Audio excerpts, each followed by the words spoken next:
সেদিন চলে গেছিলাম আমরা একটু কেনাকাটি করতে। আমরা গেছিলাম আদি ঢাকেশ্বরী বস্ত্রালয়তে, আর ওখান থেকে কাকিমা এখান থেকে একটা শাড়ি কিনেছিল।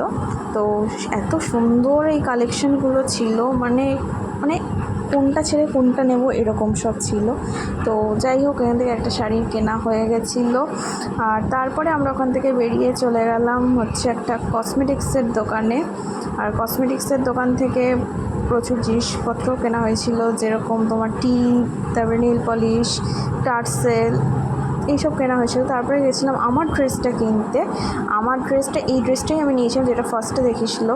তো আরও সব দেখাচ্ছিলো, তো ফার্স্টে আমার যেটা চোখে লেগেছিলো ওটাই নিয়েছি। তারপরে চলে গেছিলাম রেস্টুরেন্টে, ওখানে গিয়ে আমরা একটু চিকেন বিরিয়ানি, একটু চিকেন চাপ আর আইসক্রিম খেলাম। ওটার ভিডিওটা আর নেওয়া হয়নি। তারপরে বাড়ি এসে একটুখানি হাতে মেহেন্দি লাগিয়ে নিলাম। তো চলো টাটা, দেখা হচ্ছে অন্য কোনো শর্টসে। ভালো লাগলে লাইক করে দিও।